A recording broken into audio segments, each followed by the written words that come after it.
Bonjour les jardiniers. Alors aujourd'hui on va faire un petit récapitulatif. Donc on arrive à l'automne. Généralement on laisse tomber un petit peu le jardin potager parce que tout commence un peu à dépérir, notamment les pieds de tomates. Donc je vais vous donner quelques techniques en fait pour faire quand même vivre un petit peu le jardin potager. Donc l'automne, là on est en octobre. C'est non seulement une période où on peut encore récolter quelques tomates, quelques salades, etc.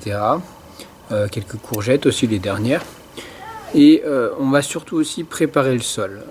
Moi, donc dans mon potager, un grand potager sur une grande parcelle que j'ai, j'utilise donc tout ce qui est des mélanges feuilles et tonte de gazon. Donc ce mélange là, ça va enrichir votre terrain et ça va aussi faire une couverture assez importante pour l'hiver. Donc moi je mets à peu près 20 cm sur toutes mes buttes, toutes les zones de culture. Donc ça c'est un des principes que je mets en place depuis que je fais le potager et qui marche bien parce que ça va permettre progressivement durant l'hiver de nourrir le sol, nourrir les lombrics et toute la vie du sol, les bactéries, les colamboles, etc.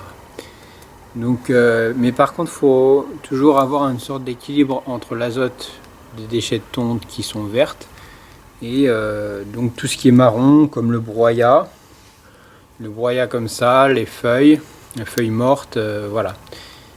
Et donc, moi je fais donc c'est à ce moment-là qu'on fait donc ce mélange. En surface, tout simplement, vous posez, même s'il y a des herbes, etc. Les herbes vont venir à mourir parce qu'elles n'auront plus de soleil, et puis ça va garder le sol frais.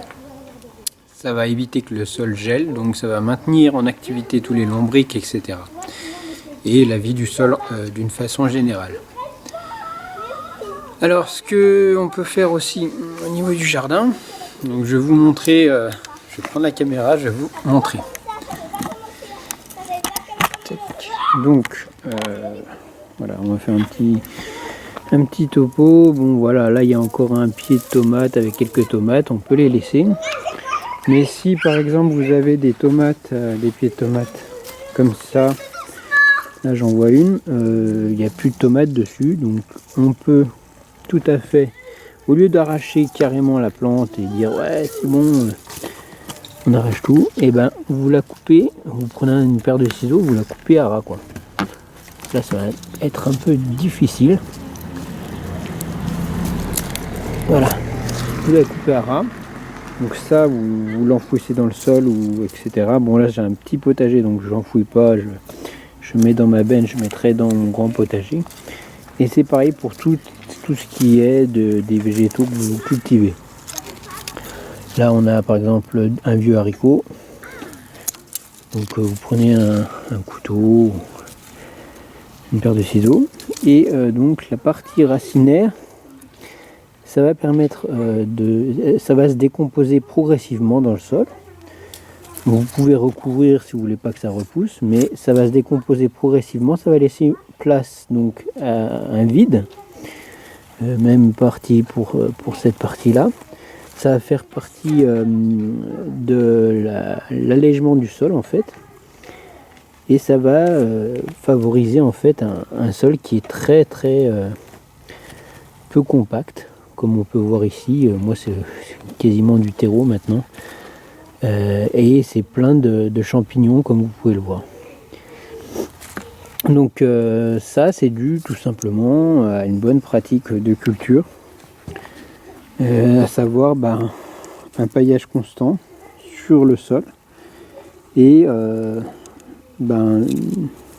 tout simplement de faire des couches successives d'azote, de carbone et de ne pas travailler ce terrain. Là moi c'est un terrain qui est entièrement utilisé et je fais une grosse collaboration avec la vie du sol, donc les vers de terre, etc. qui me prépare donc un sol qui est largement intéressant. Donc sur ce, donc vous allez couper toutes ces parties là et après vous allez pouvoir soit repailler entièrement la surface soit vous pouvez remettre un couvert de broyat si vous voulez pas que ça se décompose, mais moi j'aime bien toujours mettre un peu de broyat et de partie verte. Donc vous pouvez tout à fait broyer des végétaux que vous avez cultivés, moi ça m'arrive souvent, et faire du BRF ou voilà, des déchets de taille sur vos arbustes. Donc voilà. Ensuite on peut, faut pas oublier que même à l'automne on peut faire des semis. C'est aussi une bonne période pour faire des semis, alors des petites salades, moi j'en ai qui repoussent naturellement. Semis de salade, là je vais faire du céleri, je vais essayer du panais aussi, on va voir, enfin tous les légumes racines peuvent être encore semés. Si on a un hiver clément, bah, ça va être favorable. Alors je voulais te rajouter un petit quelque chose qui est très important en fait à l'automne.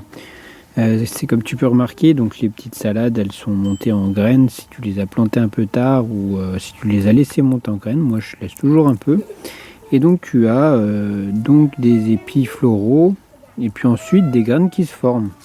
Et donc c'est l'occasion de récupérer toutes ces graines. Donc comment ça se présente? C'est comme ça. Il suffit tout simplement de prendre un sachet.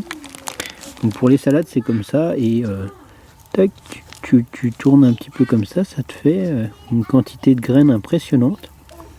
Ah, tu vois pas, pardon. Voilà. Juste en tournant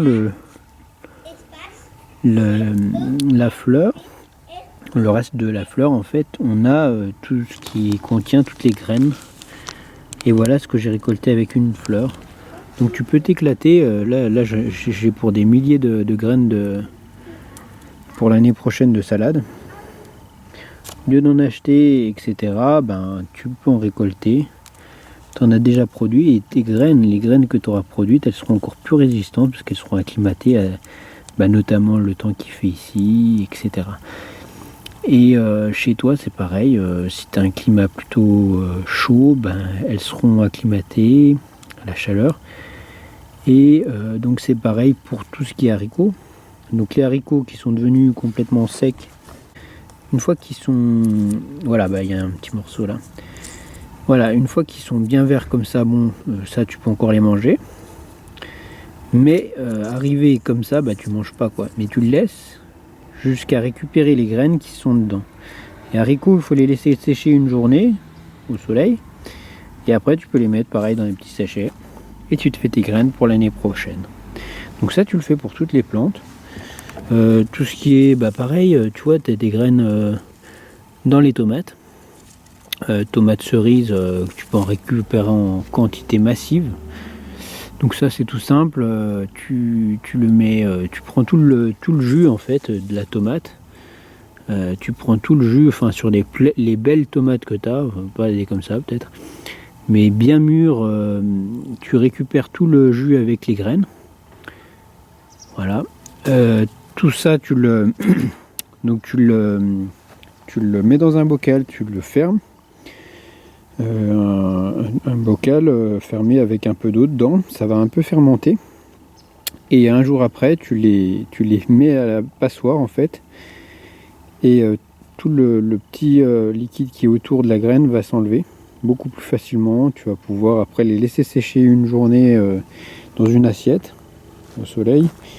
Et après, tu pourras toujours les remettre dans un petit sachet comme ça. Donc toutes tes graines, tu les récoltes. Et puis l'année prochaine, tu auras des graines super résistantes. Voilà, écoutez, j'espère que ces petits conseils t'auront aidé. Et on se retrouve pour de prochaines vidéos.